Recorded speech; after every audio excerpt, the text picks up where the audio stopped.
pagi rekan-rekan semua.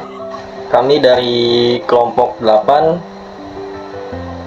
dengan anggota yang bersihkan dengan saya sendiri ya, Murlopovin Prianto, lalu ada Hasbiat Albatsyah, ada Muhammad Najib, Nicholas Leonil, Sigit Purwanto, dan Dwi Febrian. Pada kesempatan kali ini kami akan membahas presentasi dari sebuah mata kuliah, yaitu analisa laporan keuangan yang berjudul Analisa Kesehatan Keuangan dan Indikasi Going Concern pada PT Akset Indonesia Tbk tahun 2025. Berikut pembagian presentasi kami. Ini ada latar belakang yang akan dibacakan oleh saya sendiri, lalu tinjauan pustakanya oleh Hasbiat Albatsyah, lalu 3 ada metode penelitian oleh Muhammad Najib, yang keempat ada hasil rasio keuangan oleh Nicholas Leonil, yang kelima itu hasil Altman dan Springgate oleh Sigit Purwanto, dan yang terakhir Going Concern dan kesimpulan oleh Dwi Febrian. Oke, tanpa berlama-lama lanjut aja. Di sini pertama itu latar belakang dan tujuan penelitian. PT Akset Indonesia Tbk atau disingkat dengan ACST adalah perusahaan jasa konstruksi yang tercatat di Bursa Transfer Indonesia sejak tahun 2013 dan merupakan bagian dari grup PT United Tractors Tbk. Nah, berdasarkan laporan keuangan audit pada tahun 2025, kami menemukan 4 indikator yang mengkhawatirkan. Yang pertama itu ada defisiensi ekuitas sebesar 330 juta, yang kedua itu rugi bersihnya sebesar 687 juta, lalu naik 26,8% dari tahun sebelumnya. Nah, yang ketiga ini ada arus kasnya itu operasi negatif sebesar 1.516 juta, dan yang keempat ini perusahaan terbukti melanggar konvenan pinjaman bank. Nah, di sini yang menarik, di tengah kondisi yang buruk saat ini tuh auditor itu tetap memberikan opini yang wajar tanpa ada modifikasi sedikit pun. Nah, inilah yang mendasari kedua pertanyaan penelitian kami, yang dimana seberapa parah sih tingkat finansial distress ACST jika diukur dengan model prediksi kuantitatif, dan apakah hasilnya ini bisa konsisten dengan pengungkapan going concern yang disampaikan manajemen dan auditornya. Nah, lalu sebagai konteks, ACST ini tuh sudah berdiri pada tahun 1995 dan resmi melantai di bursa tahun 2013 per akhir 2025 ini. Nah, perusahaan ini memiliki 310 karyawan tetap dengan total aset senilai sekitar 2 triliun. Lalu untuk struktur kepemilikannya ini bertingkat, yaitu ada entitas induk langsung, yaitu PT Karya Supra Perkasa yang merupakan anak usaha PT United Tractors Tbk, dan entitas induk tertingginya yaitu adalah Jardine Matheson Holdings yang berbasis di Bermuda. Lalu di sini juga ACST membawahi 6 entitas anak, yang diantaranya itu ada PT Bintai, Kindenko Engineering Indonesia, dan PT ACST Fondasi Indonesia. Nah, di sini tujuan penelitiannya itu ada 3. Yang pertama itu ada menganalisa rasio likuiditas, solvabilitas, dan profitabilitas ACST pada tahun 2025. Nah, dibanding dengan tahun 2024-nya. Untuk yang kedua ini mengukur tingkat finansial distress menggunakan 2 model, yaitu Altman Z-score dan Springgate S-score. Untuk yang ketiga ini mengaitkan hasil kuantitatif tersebut dengan pengungkapan going concern di laporan keuangan. Selanjutnya akan dijelaskan oleh Hasbiat Albatsyah mengenai tujuan pustaka yang akan kami gunakan. Hasbi, dipersilahkan. Selanjutnya, tinjauan pustaka. Penelitian kami berpijak pada 4 kerangka teori. Yang pertama itu analisis rasio keuangan yang menilai kinerja perusahaan lewat likuiditas, solvabilitas, dan profitabilitas. Yang kedua, teori financial distress, di mana kami memakai 2 model klasik. Yang pertama, Alman-J Score yang dikembangkan pada tahun 1968 dan Springett yang dikembangkan pada tahun 1978. Ketiga, konsep going concern yang diatur dalam PSAK dan standar audit 570 mewajibkan auditor mengevaluasi apakah perusahaan bisa terus beroperasi. Yang keempat, teori sinyal dari Spence tahun 1973 yang menjelaskan bahwa pengungkapan informasi oleh manajemen berfungsi sebagai sinyal ke investor.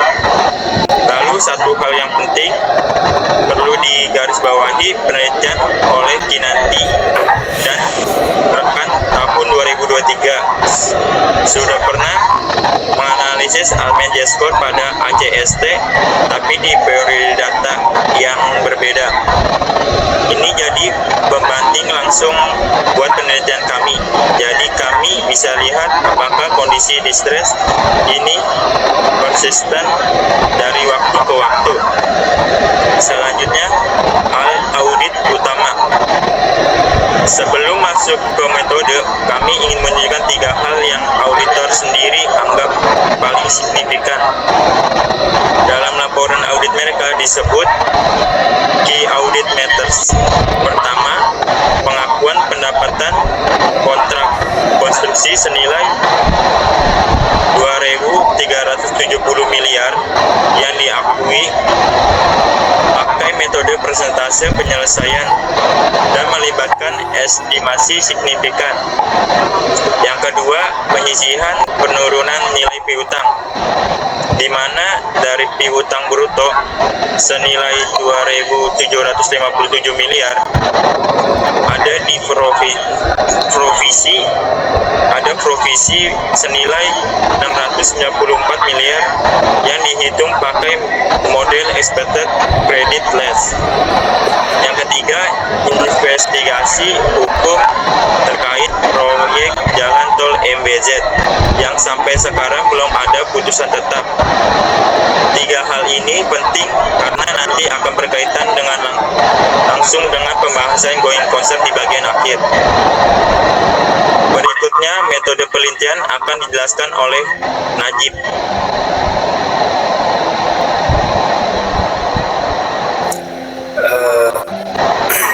Baik, pada bagian data dan metode penelitian ini menggunakan metode studi kasus tunggal dengan pendekatan data sekunder. Data yang digunakan berasal dari laporan keuangan konsolidasi audit PT Akses Indonesia Tbk tahun 2024 dan 2025 yang telah diaudit oleh KAP Rintis, Jumadi, Rianto, dan rekan yang merupakan afiliasi PwC. Dalam penelitian ini terdapat 3 metode analisis utama. Pertama, analisis rasio keuangan. Analisis ini digunakan untuk melihat kondisi keuangan perusahaan dari berbagai aspek rasio yang digunakan, meliputi current rasio untuk mengukur kemampuan perusahaan memenuhi kewajiban jangka pendek, net profit margin untuk mengukur tingkat laba bersih yang dihasilkan dari penjualan, dan ROA, return on asset, untuk melihat efektivitas perusahaan dalam memanfaatkan asetnya untuk menghasilkan laba, serta rasio ekuitas terhadap liabilitas untuk mengetahui tingkat struktur permodalan dan kemampuan perusahaan menanggung kewajibannya. Kedua, ada metode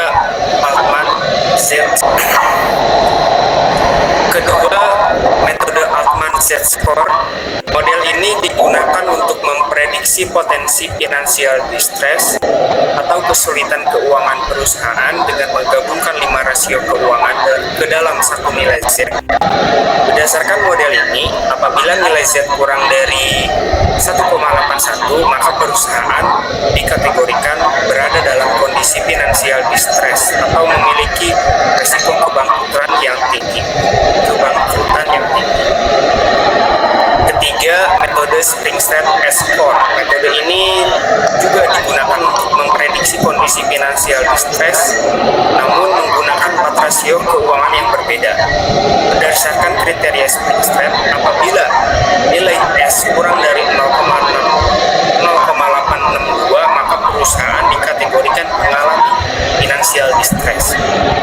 Dengan mengkombinasikan analisis rasio keuangan, Altman Z-Score dan Springstead S-Score, penelitian ini bertujuan memberikan penilaian yang lebih komprehensif mengenai kondisi kesehatan keuangan PT Asas Indonesia Tbk selama periode penelitian. Baik, selanjutnya akan diteruskan oleh Saudara Nicholas.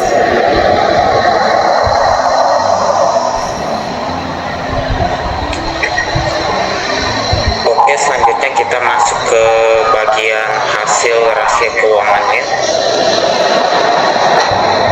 Di sini ada ringkasan pos-pos utama laporan keuangan ACST.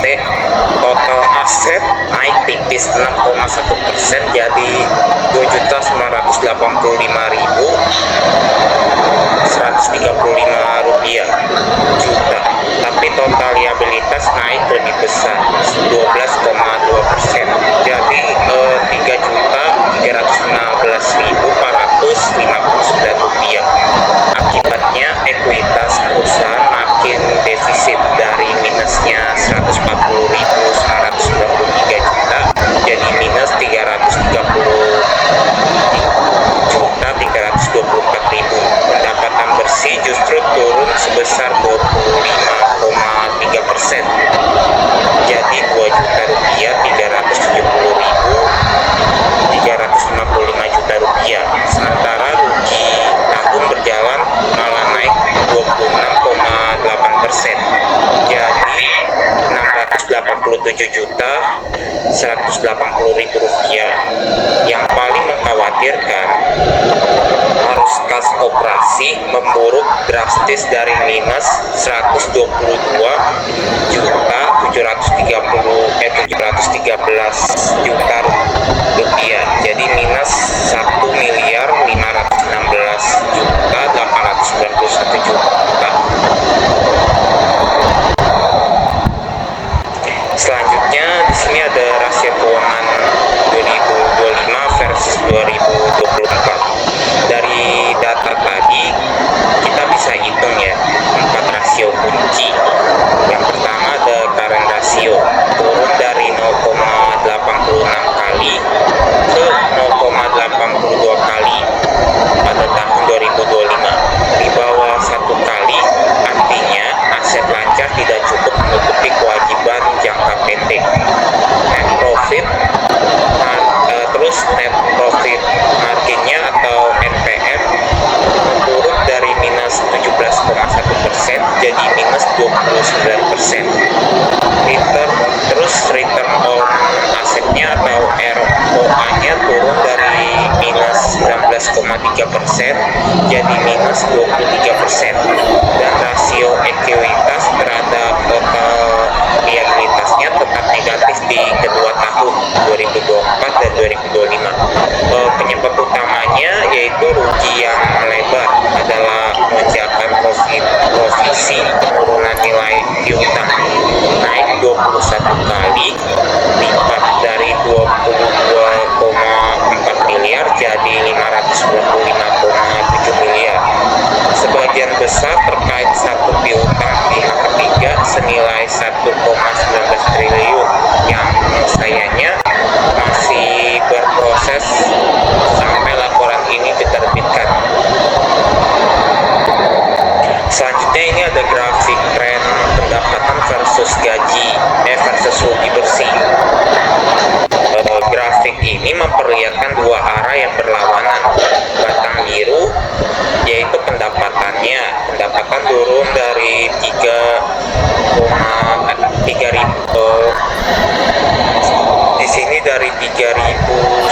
miliar atau 3,1 triliun jadi 2.370 miliar rupiah.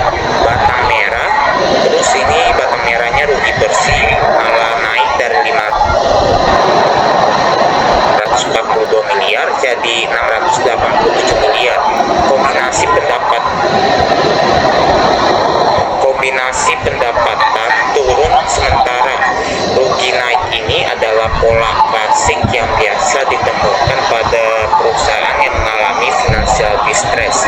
Selanjutnya, aset pengukuran Altman dan Springate akan dijelaskan oleh saudara Sigit Purwanto. Oke, saya akan menjelaskan hasil Altman dan Springate. Kami hitung 5 komponen Altman diskon. Yang X1 model kerja dibagi total aset minus 0,2026. Yang X2 laba ditahan dibagi total aset minus 1,59. Ini komponen paling negatif karena mencerminkan akumulasi kerugian ACST selama bertahun-tahun yang mencapai 4.746.503. Dan X3 ada EBIT dibagi total aset yang minus 0,2101. Ada X4 nya ekuitas dibagi total liabilitas ya di minus 0,099. Dan X5 penjualan dibagi total aset 0,7942, satu-satunya komponen positif. Total skor Z yang kami dapat adalah minus 2,43. Ambang batas zona distress itu di bawah 1,81. Jadi skor kami bukan cuma di bawah ambang, tapi jauh di bawah dan bahkan negatif. Ini menunjukkan tingkat financial distress yang sangat parah. Dan selanjutnya ini ada hasil Springate S-score dan triangulasi. Sebagai pembanding kami juga hitung Springate S-score dan hasilnya minus 0,67, jauh di bawah ambang batas 0,862. Yang menarik, dua model dengan metode perhitungan berbeda ini menghasilkan kesimpulan yang sama-sama menunjukkan distress parah. Ini memperkuat validitas temuan kami, bukan sekedar kebetulan dari satu model saja. Hasil ini juga konsisten dengan penelitian Kinanti dan rekan tahun 2023 yang mengikuti ACST di periode sebelumnya. Artinya kondisi distress ini bersifat persisten, bukan kejadian satu tahun saja. Selanjutnya, Louis Febrian akan menjelaskan keterkaitannya dengan going concern dan menutup dengan kesimpulan. Oke, terima kasih. Saya akan menjelaskan going concern dan kesimpulan. Ini bagian paling penting dari presentasi kami. 3 angka ini mengonfirmasi apa yang sudah dipaparkan sebelumnya. Liabilitas jangka pendek melebihi aset lancar sebesar 604.892 juta. Defisiensi ekuitas sebesar 334 juta. Dan arus kas operasi negatif sebesar 1.516.891 juta. Tapi meski semua angka ini buruk, auditor tetap memberikan opini wajar tanpa modifikasi. Hanya disertai paragraf menekankan suatu hal terkait going concern. Kenapa bisa begitu? Karena ACST mendapat komitmen dukungan pendanaan dari PT United Tractor, entitas dalam grup yang sama, untuk minimal 12 bulan ke depan. Ini sejalan dengan teori sinyal yang dijelaskan Asdi tadi. Pengungkapan yang transparan disertai dukungan dari pihak afiliasi berfungsi sebagai sinyal mitigasi resiko ke investor dan kreditor. Sebagai kesimpulan, ACST CST mengalami financial distress yang parah di tahun 2025, ditandai current rasio sebesar 0,82 kali, net profit margin minus 29%, return on asset minus 23%, dan ekuitas defisit sebesar 334 juta. Skor Altman minus 2,43 dan skor Springnet minus 0,67. Sama-sama jauh di bawah ambang aman. Temuan kami menunjukkan bahwa opini auditor wajar tanpa modifikasi tidak bisa dijadikan indikator tunggal kesehatan keuangan perusahaan. Pengguna laporan keuangan tetap perlu menelaah catatan atas laporan keuangan secara menyeluruh. Penelitian ini punya keterbatasan, yaitu hanya menggunakan satu studi kasus dengan 2 periode data, dan komponen X4 pada Altman memakai nilai buku, bukan nilai pasar ekuitas. Demikian presentasi dari kelompok kami. Saya atas nama perwakilan kelompok 8 Bu Febrian mengucapkan terima kasih atas perhatian dan mohon maaf bila ada kesalahan dari video yang telah kami buat. Kurang lebihnya kami mohon maaf.